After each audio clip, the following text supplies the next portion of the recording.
नमस्कार विद्यार्थ्यांनो, मी डी.एस. कुट्टे पीके फिजिक्स मध्ये तुमचं स्वागत आहे. आज आपण करंट इलेक्ट्रिसिटी यामध्ये सेकंड पॉइंट पाहणार आहोत, जे की आपण मागच्या लेक्चर मध्ये शिकलो होतो. क्रिचर्स फर्स्ट लॉ शिकलेलो. आज आपण क्रिचर्सचा सेकंड लॉ म्हणजे व्होल्टेज लॉ शिकणार आहे. तर पहा, आज आपल्याला काय शिकायचं आहे? Creatures voltage law. कारण आपण फर्स्ट रूल क्रिचर्सचा पाहिलेला, आता नेक्स्ट रूल पाहायचा आहे. काय शिकायचंय? Kirchhoff's voltage law.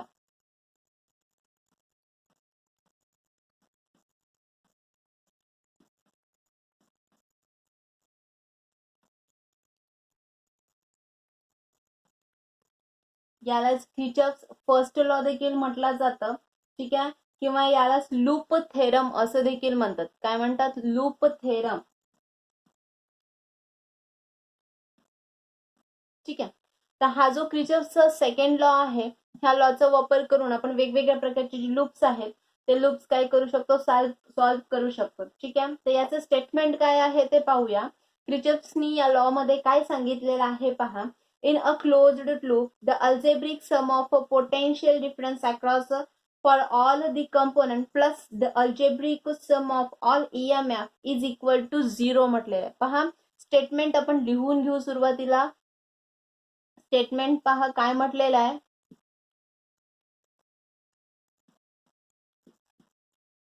स्टेटमेंट मध्ये तिने काय म्हटले? In a closed loop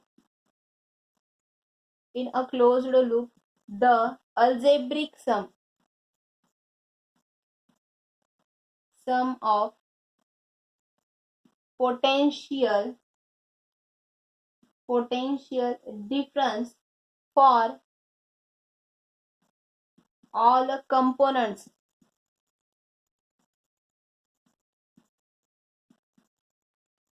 plus the algebraic sum of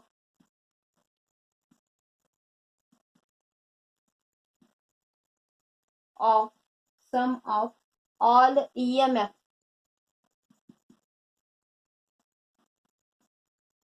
is equal to 0. काय म्हटलेलं आहे की algebraic sum of potential differences across the all components म्हणजे तो जो काही लूप किंवा सर्किट आहे, त्या सर्किट मध्ये जेवढे रेजिस्टन्स, जेवढे कॅपॅसिटर्स वापरलेले आहेत त्यांच्या अक्रॉस जेवढं काही पोटेन्शियल असेल त्या सर्वांची सम. आता पोटेन्शियल कसं काढणार? Obviously according to the Ohm's law काय असतं? पोटेन्शियल समेशन कशाचं काढतोय आपण? I into R है ना, प्लस म्हणजे algebraic sum of potential difference across the components. जेवढे कंपोनंट वापरले त्याच्या अक्रॉस जेवढं पोटेन्शियल आहे ते पोटेन्शियल प्लस काय म्हटलं? ऑल EMF म्हणजे काय आहे? समेशन घ्यावं लागेल. जेवढे सेल आहेत तेवढ्या सेलचं EMF म्हणजे काय घेऊ आपण? E. ह्या दोघांची ऍडिशन केली तर काय येतं? ती इक्वल टू 0 येतं. ठीक आहे, this is the second rule आणि ह्यालाच म्हटलेलं आहे व्होल्टेज लॉ किंवा ह्याला लूप थेरम असं देखील म्हटलं जातं. ठीक आहे, आता हे कसं बरं आपल्याला सॉल्व्ह करायचं आहे? जे काही लूप दिलेलं आहे ते लूप सॉल्व्ह करण्यासाठी साइन कन्व्हेन्शन्स दिलेले आहेत. म्हणजे जे काही लूप आहे ते लूप आपल्याला सॉल्व्ह करायचे आणि त्या लूप सॉल्व्ह करण्यासाठी साइन कन्व्हेन्शन्स आहेत. ते साइन कन्व्हेन्शन कशा प्रकारे असतात? सुरुवातीला काय करा तुम्ही? हे लिहून घ्या. क्रिचर्सचं statement, Kirchhoff's law, voltage law, तो त्याचं स्टेटमेंट लिहून घ्या. आपण साइन कन्व्हेन्शन पण लिहून घेऊया. त्यासाठी हे इरेज करते मी.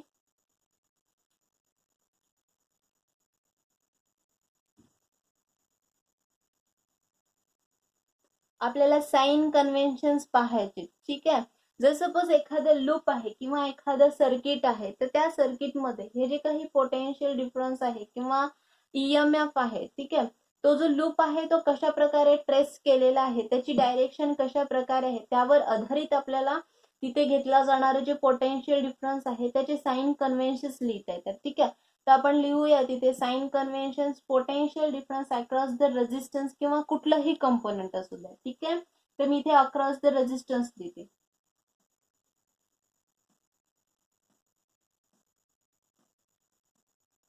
अक्रॉस दी रेझिस्टन्स घेतलं. ठीक आहे.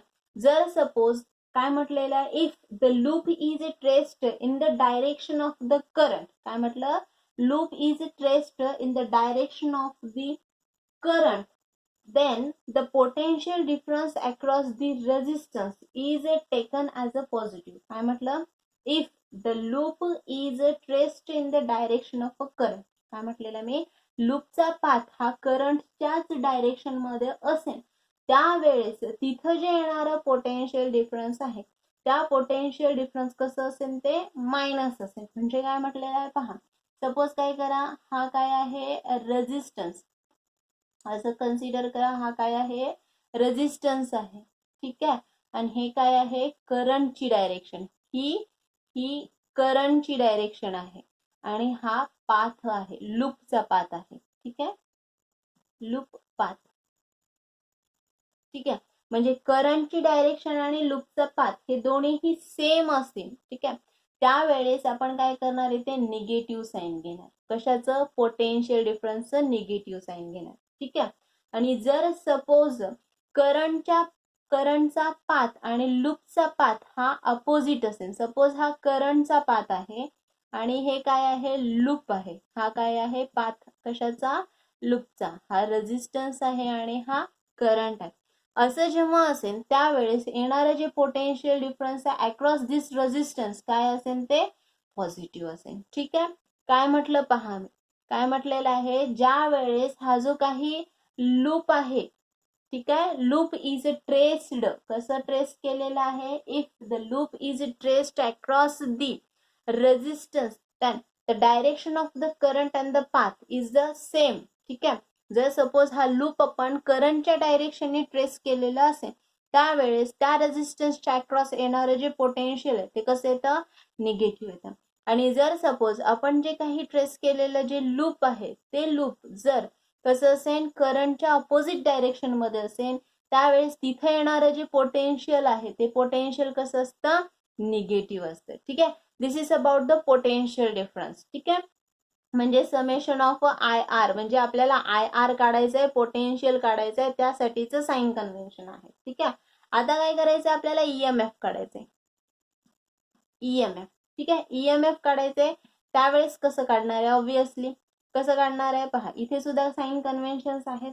जर सपोज लूप जे ट्रेस्ड केले फ्रॉम, कसं म्हटलंय मी, positive to negative terminal, loop कसं असेल positive to negative terminal trace केलेलं असेल त्यावेळेस येणारे जे साइन आहे ते कसं असतं, मायनस असतं. पहा काय, सपोज ही बॅटरी आहे, हा पॉझिटिव्ह टर्मिनल, हा निगेटिव्ह टर्मिनल आणि हा पाथ आहे.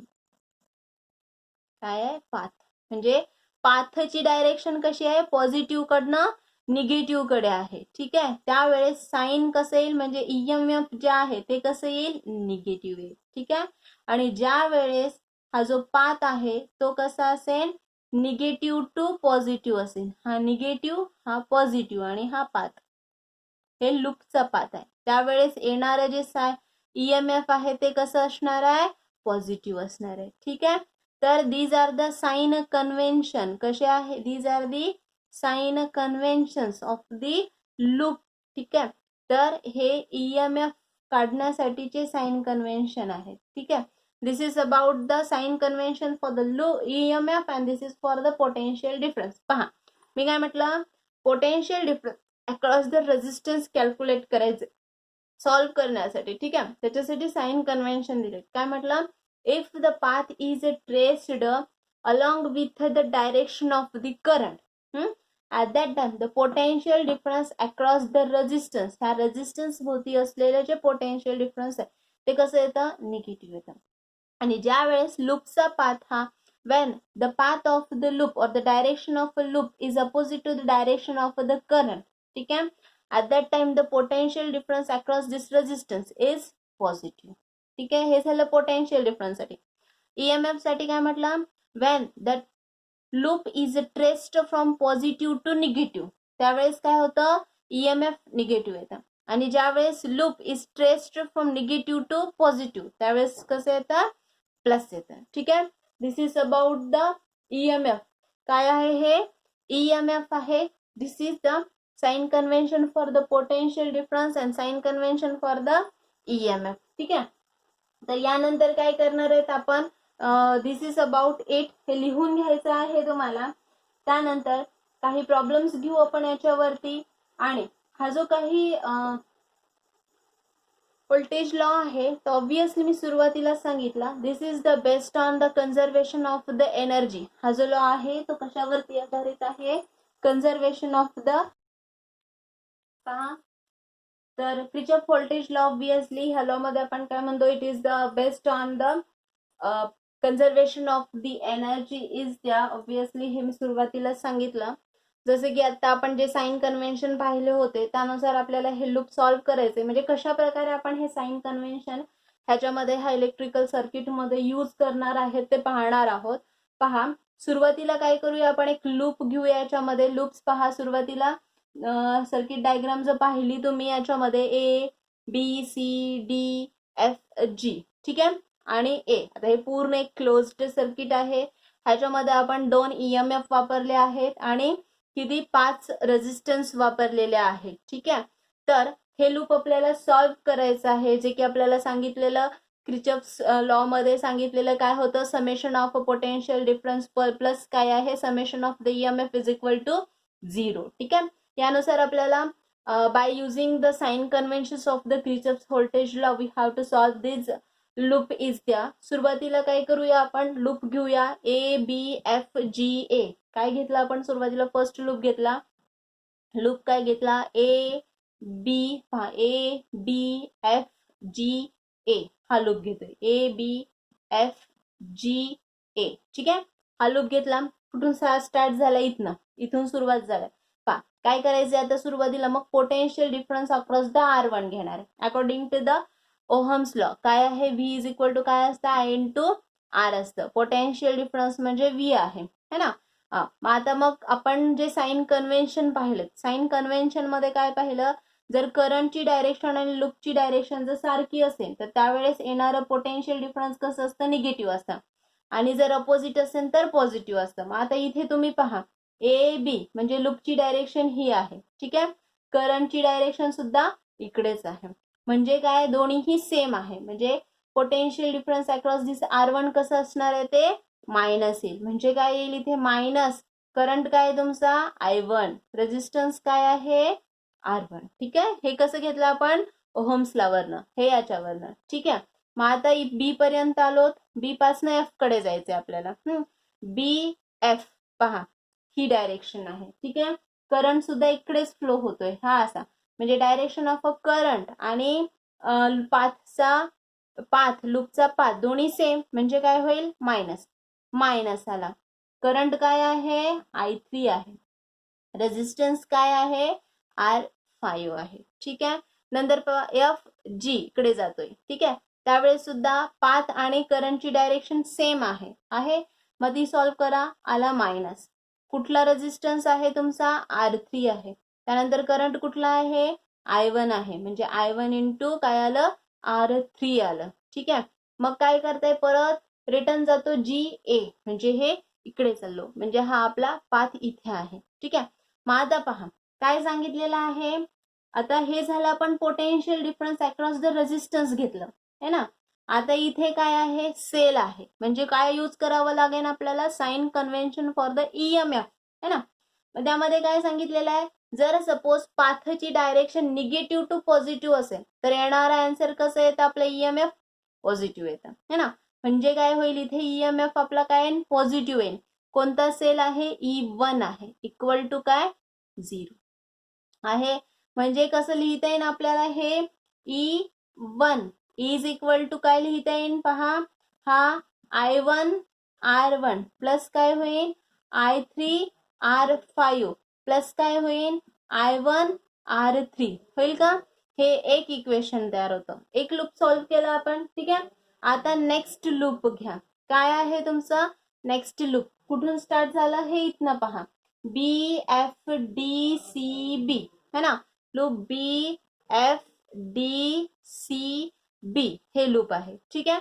पहा BF पर्यंत गेला त्यावेळेस काय आहे, लूपची डायरेक्शन आणि करंटची डायरेक्शन सेम, म्हणून I3 R5 आलं. त्यानंतर FD इकडे सुद्धा करंट आणि लूपची डायरेक्शन सेम म्हणजे I2 R4 आलं. त्याच्यानंतर परत पहा इथपर्यंत आलो आपण. त्यानंतर इकडे गेलो तर पहा पॉझिटिव्ह टू निगेटिव्ह म्हणजे इथे आला प्लस E2. त्यानंतर इकडे पहा C2B कुठे जातोय पहा करंटची डायरेक्शन आणि लूपची डायरेक्शन सेम म्हणून काय आला I2 R2 equal to 0. Solve करायला E2 आहे प्लस म्हणजे हा E2 इथे घेतला म्हणजे इकडे घेऊन गेलो आपण इज इक्वल टू काय आला I3 R5 प्लस काय होईल I2 R4 प्लस काय होईल I2 R2.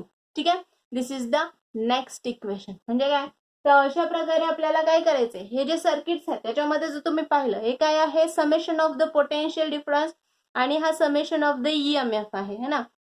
तर whatever we can say is that summation of the potential difference म्हणजे काय आहे तर this is the used for the whatever there is the energy supplied to the unit charge to flow throughout this circuit throughout this loop. त्या loop मध्ये जे काही हा जो काही लूप आहे हा लूप मध्ये जो एक इलेक्ट्रॉन युनिट चार्ज फ्लो होण्यासाठी सप्लाय केलेली जी एनर्जी आहे ती म्हणजे summation of I into R असतं. ठीक आहे. आणि त्याच्यानंतर which is the against the EMF this is the total energy given to this that's why we are says that it is the conservation of the energy. त्यामुळे आपण काय म्हणतो हा जो लॉ आहे this is based on the conservation of the energy आहे असं आपण म्हणत असतो. ठीक आहे. तर हे आपण काय पाहिलेलं this is the we are learn about the Kirchhoff's voltage law. आपण हा क्रिचफ्स व्होल्टेज लॉ पाहिलेला आहे. ठीक आहे. त्याच्यावरती आपण काही प्रॉब्लेम्स पाहणार आहोत. ते प्रॉब्लेम सॉल्व्ह करण्यासाठी म्हणजे न्यूमरिकल्स पाहणार आहेत आपण आणि न्यूमरिकल सॉल्व्ह करण्यासाठी काही स्टेप्स आहेत. तर न्यूमरिकल्स कसे सॉल्व्ह करायचे ते पाहतो. त्याच्यामध्ये काही स्टेप्स आहेत जे की तुम्हाला लक्षात ठेवायचे आहे. त्यामध्ये फर्स्ट स्टेप आहे जे काही सर्किट दिलेलं आहे त्या सर्किटमध्ये सुरुवातीला तुम्ही you are choose the some direction of the current. जे काही सर्किट दिले त्यामध्ये सुरुवातीला काय करावं लागेल करंटची डायरेक्शन चूज करावी लागेल. त्यानंतर काय करावं लागेल किती लूप्स आहेत ते फाइंड आउट करावं लागेल. त्यानंतर काय करावं लागेल ते जे लूप्स आहेत त्यांना इंडिपेंडंट सेपरेट करायचं. नंतर तिथे व्होल्टेज लॉ अप्लाय करायचा. अप्लाय केल्याच्या नंतर by using this voltage law we have to find out the whatever there is the equations are the created there. ते जे लूप आहेत ते सेपरेटली आपल्याला इंडिपेंडेंटली सॉल्व्ह करायचे आहेत. तिथे मिळालेले जे इक्वेशन्स आहेत ते सायमेंटेनियसली सॉल्व्ह करायचे आणि सॉल्व्ह केल्याच्या नंतर तिथं मिळणारा जो करंट आहे तो जो मायनस आलेला असेल तर त्यावेळेस आपल्याला असं लक्षात येतं की तो जो काही लूप आहे त्या लूप मध्ये आपण जी काही शो केलेली करंटची डायरेक्शन आहे तर तिथे ऍक्च्युअली मध्ये तो करंट अपोजिट डायरेक्शन मध्ये फ्लो होतो. जर मायनस आलेला असेल प्लस आलेला असेल तर तो कन्व्हेन्शनल करंट तसाच फ्लो होईल. जर सपोज मायनस आलेला असेल तर तो कसा असेल अपोजिट फ्लो होत असेल. ठीक आहे. तर this is the some steps are there. तर ह्याच्यामध्ये आपण प्रॉब्लेम्स घेऊया. Whatever there is the problems are given to. तर पहा हा प्रॉब्लेम आपल्याला पाहायचा आहे. तर याच्यामध्ये काय दिलेलं आहे पहा अ battery of EMF 4 volt and internal resistance of 1 ohm. पहा a battery of EMF 4 volt and internal resistance of 1 ohm is connected in a parallel with another battery of EMF 1 volt and the internal resistance equal to 1 ohm. The combination is used to send the current through an external resistance to calculate the current through the resistance. म्हणजे काय केलेलं आहे की 2 EMF आहेत ज्यांची value दिलेली एक 4 व्होल्टचा आहे दुसरा 1 व्होल्टचा आहे आणि त्यांचं करस्पॉन्डिंग रेजिस्टन्स जे आहे ते 1 ओहमचं आहे. हे दोन्ही काय केलेत पॅरलर जोडलेले आहेत. ठीक आहे. आणि एक रेजिस्टन्स जोडला आणि याच्या अक्रॉस जे काही करंट आहे तो करंट किती आहे तो आपल्याला कॅल्क्युलेट करायचा आहे. ठीक आहे. तर दिस इज द सर्किट. त्याच्यामध्येच आपण पाहिला हा टोटल करंट आहे तर obviously I is equal to काय येईल I1 प्लस I2 येईल. ठीक आहे. तर आपण काय करूया इथे व्होल्टेज लॉ अप्लाय करणार आहे. ठीक आहे. बाय अप्लाइंग द KVL आपण काय करणार आहे अप्लाइंग KVL म्हणजे काय क्रिचफ्स व्होल्टेज लॉ. ठीक आहे. तर लूप घेणार आहे. लूप कोणतं घेतोय पहा, लूप घेऊयात आपण ABCDEFA हे लूप घेऊयात आणि सॉल्व्ह करूयात. कुठलं लूप घेतले, ABCD काय आहे EFA, ठीक आहे. हे लूप घेतलं आणि या लूपला सॉल्व्ह करूयात. या लूप मध्ये जर तुम्ही पाहिलं सुरुवातीला इथून इथपर्यंत आलं, ठीक आहे. तर whatever there is the current, इथे करंट काय आहे तुमचा आय आहे है ना. पण तो कसं आहे, लूपचा पाथ आणि हा जो पाथ करंटचा पाथ आहे तो सेम आहे, म्हणून काय येईल इथे तुमचा आय इंटू हा आर म्हणजे काय येतो 2 येतो. म्हणजे ह्याला तुम्हाला असं लिहिता येतं का, 2 इंटू काय लिहिता येईल, आय लिहिता येईल, ठीक आहे. त्यानंतर हा DEF इथे काहीच नाहीये, एफ पासनं इकडे येतं, पण एफ पासनं इथपर्यंत आला तर इथे काय तुमचा I1 आणि हा R1 आहे. R1 ची व्हॅल्यू किती आहे पहा, 1 आहे. म्हणजे काय आला तुमचा हा मायनस काय आलं, I1 आलं, ठीक आहे. इथून इकडे आला, इथून पहा बॅटरी आहे, बॅटरी कुठे चालली पहा, E1 आहे. E1 ची व्हॅल्यू किती आहे, 4 आहे. पण हा लूप ची डायरेक्शन आणि बॅटरी पहा कुठे आहे, लूपची डायरेक्शन निगेटिव्ह टू पॉझिटिव्ह, म्हणजे काय येणार, हे प्लस येणार. म्हणजे काय होईल इथे +4 होईल इक्वल टू 0 येईल, ठीक आहे. हा काय आहे, 2I आहे है ना. माझा याला सॉल्व्ह करा तुम्ही. I म्हणजे काय, I1 प्लस I2 आहे, म्हणजे -2 इंटू काय येईल, I1 प्लस काय होईल, I2 होईल है ना. आणि मायनस काय, हा I1 प्लस 4 इक्वल टू 0. याला सोडवा, काय येतं -2I1 -2I2 -I1 plus 4 equal to 0. हा -I1 आणि हा काय होईल -3I1 होईल आणि हा -2I2 होईल इक्वल टू -4. मायनसनी मल्टिप्लाय करा म्हणजे 3I1 प्लस 2I2 काय होईल इक्वल टू 4. इक्वेशन नंबर 1 देऊन टाका, ठीक आहे. हे एक इक्वेशन मिळालं तुम्हाला, ठीक आहे. हे इक्वेशन मिळालेलं तुम्हाला. त्याच्यानंतर आता नेक्स्ट सॉल्व्ह करूया. आपण काय करू, इथे इक्वेशन लिहून घेऊया, ठीक आहे. फर्स्ट इक्वेशन काय मिळालं तुम्हाला, 3I1 प्लस काय आहे 2I2 इक्वल टू 4. हे एक इक्वेशन मिळालं, ठीक आहे. आता नेक्स्ट लूप सॉल्व्ह करूया. कुठलं लूप घेऊया, कुठलं तरी एक लूप घ्या. BCDEB हे पण लूप घेता येतं किंवा सुरुवातीचं पण घेता येतं. AF काय आहे, हा ABEFA, ठीक आहे. सुरुवात कुठलं घेऊया लूप आपण, सपोज काय करा, हे लूप घेऊन टाका, ठीक आहे. कोणतं लूप घेतलं, लूप नेक्स्ट कुठलं, BCDEB. त्याला सॉल्व्ह करा. आता हे जसं सॉल्व्ह केलंय तसं सॉल्व्ह करायचंय. काय आहे, BC इथे आला, ID आला, म्हणजे काय C पासून इथपर्यंत गेलो म्हणजे आपल्याला काय मिळेल सांगा बरं. हा 2 आहे ना, म्हणजे 2I1 मायनस येतो मायनस काय येईल त्याच्यामध्ये, म्हणजे ह्याला आपण काय करू, सुरुवातीला आयच घेऊन टाकू. 2 - 2I आलं, इथे आलोत आपण. नंतर इथे आलो, इथलं रेजिस्टन्स आहे काय आहे -I2 आलं, ठीक आहे. इथे मायनस कडनं प्लस कडे चाललंय, व्हॅल्यू किती आहे +1 आहे है ना, इक्वल टू 0. हे सॉल्व्ह करा. I म्हणजे काय, I1 प्लस I2 आहे है ना, म्हणजे -2 हा I1 प्लस काय, हा I2 आहे प्लस प्लस हा 1 इक्वल टू 0. मग याला सॉल्व्ह करा. -2I1 प्लस मायनस काय होतं 2I2 प्लस 1 इक्वल टू 0 येतं, ठीक आहे. याला सॉल्व्ह केल्याच्या नंतर शेवटचं आपण इरेज करून टाकूया पूर्ण.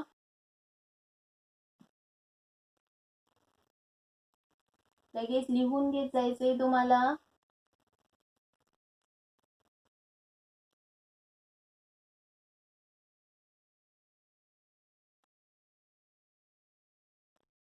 पहा काय टर्म मिळालेली आहे, -2I2 हा 1 इकडे नेला तर काय होतं, मायनस होतो. टोटल मायनसनी मल्टिप्लाय केलं तर आपल्याला काय मिळतं 2I1 प्लस काय आहे 2I2 इक्वल टू काय आहे 1 आहे. मिळेल का आपल्याला असं इक्वेशन, ठीक आहे. तर this is the equation plus I2, ठीक आहे. सुरुवातीला पहा काय केलं आपण, लूप घेतलं BCDEB, पहा BCDEB घेतलं. BC मध्ये म्हणजे काय घेतलं -2I घेतलेला, प्लस काय केलं आपण I2 घेतलो, ह्याच्यामध्ये प्लस I2 राहिला घ्यायचा आपला, हा प्लस I2 घेतला, ठीक आहे, इक्वल टू 0. म्हणजे इथे प्लस काय आला तुमचा I2 इक्वल टू काय येतं 0 येतं, येतं, हा प्लस I2 येईन का पहा. वेर इज दिस, हा मायनस येतो, हा पण ठीक आहे. मग ह्याला सॉल्व्ह केल्याच्या नंतर काय होतं, हा मायनस आणि हा मायनस काय होतो प्लस होतो है ना, म्हणजे इथे 3 येतं, 3I2 येतं. ठीक आहे, हे इक्वेशन आलं 2. हे इथे लिहून घेऊ आपण. काय आहे सांगा, 2I1 plus 3I2 equal to 1. हे एक इक्वेशन मिळालं. ठीक आहे, आता थर्ड लूप घ्या. काय लूप आहे तुमचा, A B E F A. Solve करा. ए बी पासनं ई कडे चाललं. कुठलं लूप घेतलेलं आपण आता, नेक्स्ट लूप जो घेतलं BCDE घेतलं. आणि पहा आपल्याला काय करायचंय, करंट काढायचंय. कुठला, हा इथला करंट काढायचा आहे. ठीक आहे, मग काय करा, डायरेक्टली हे दोन इक्वेशन सॉल्व्ह करून टाका. तसंही येतं, या लूपची आवश्यकता नाहीये सॉल्व्ह करण्याची, कारण करंट अक्रॉस दिस काढायचा आहे ना. हे दोन सॉल्व्ह करा. कसं सॉल्व्ह करणार, या इक्वेशनला काय करा 2 नी गुणा आणि या इक्वेशनला काय करा 3 नी मल्टिप्लाय करा, है की नाही.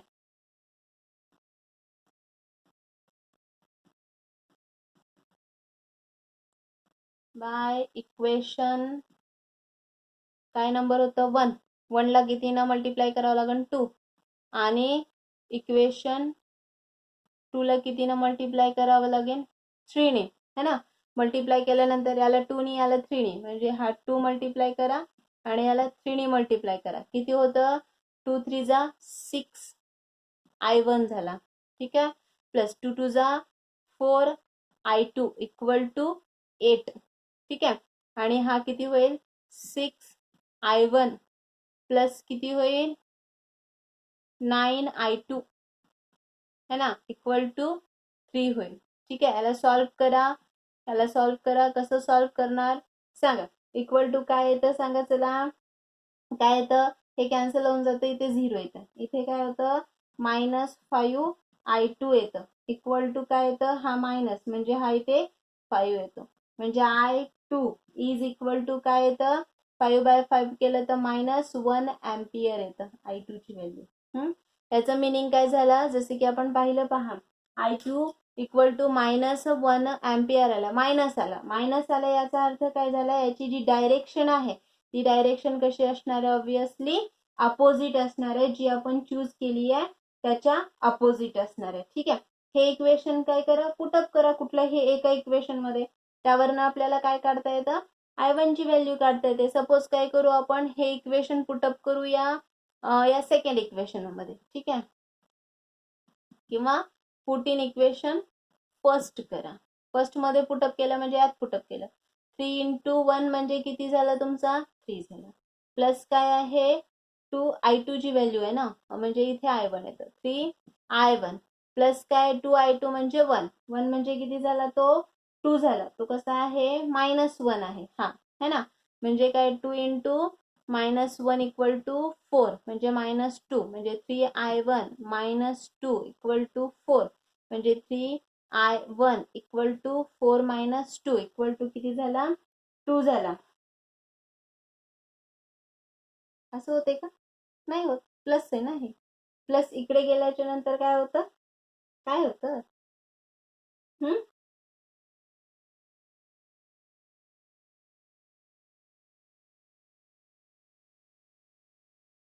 3I1 आहे. ठीक आहे, काय केला -2 इकडे गेल्याच्या नंतर काय होते +2 होते, म्हणजे किती झालं हे 6 झालं. म्हणजे काय झालं 3I1 इज इक्वल टू काय झालं 6 झालं. म्हणजे काय येतं इथे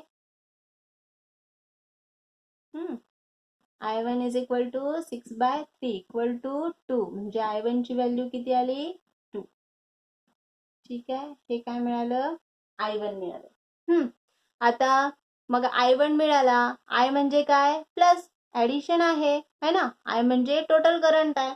मग I इज इक्वल टू काय येईल I1 प्लस काय येईल I2 येईल. तुमचा I is equal to I1 ची व्हॅल्यू किती आली 2, I ची व्हॅल्यू किती आहे I2 ची व्हॅल्यू किती आहे सांगा पटकन. I2 ची व्हॅल्यू किती आहे -1, म्हणजे काय येतं इथं -1 इक्वल टू काय येतं 1, म्हणजे I किती आहे 1 एम्पियर आहे. म्हणजे total current flowing through the resistance आरच्या अक्रॉस असलेला जो करंट आहे तो किती आहे 1 अँपियर एवढा आहे. ठीक आहे. बाय युझिंग द व्होल्टेज लॉचा वापर करून आपण अशा प्रकारे काय करू शकतो लूप सॉल्व्ह करू शकतो. ठीक आहे. This is about the problem depending upon the voltage law. पहा नेक्स्ट प्रॉब्लेम घ्यायचा आहे. त्या प्रॉब्लेम मध्ये काय दिलंय पहा. A cell supplies a current of 1 ampere through a resistance of the 5 ohm and a current of the 0.6 ampere through a resistance of 10 ohm. What is the internal resistance of the cell? आपल्याला काय करायचं internal resistance find out करायचं. ठीक आहे. त्याच्यामध्ये आपल्याला resistance दिलेलं. We known that the internal resistance of the cell is equal to, आपल्याला माहिती आहे formula I is equal to काय आहे E अपॉन आर प्लस काय आहे आर आहे ऑब्विसली है ना, हे माहिती आहे. तर ह्याच्यावरनं आपण ईएमएफ काढू शकतो ना.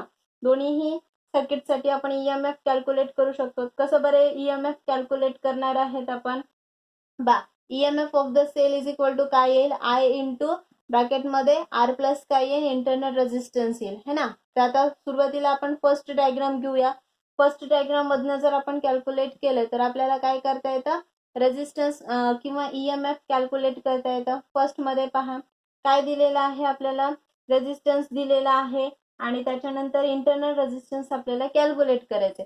करंट किती आहे 1 अँपियर आहे. याच्यामध्ये पुटअप करा. E इज इक्वल टू काय होतं 1 अँपियर इंटू काय आहे तुमचा रेजिस्टन्स किती आहे 5 ओहम आहे प्लस इंटरनल रेजिस्टन्स आहे म्हणजे काय होतं हे is equal to 5 plus R होतं. ठीक आहे. हे काय मिळालं तुम्हाला ईएमएफ मिळालं. ठीक आहे.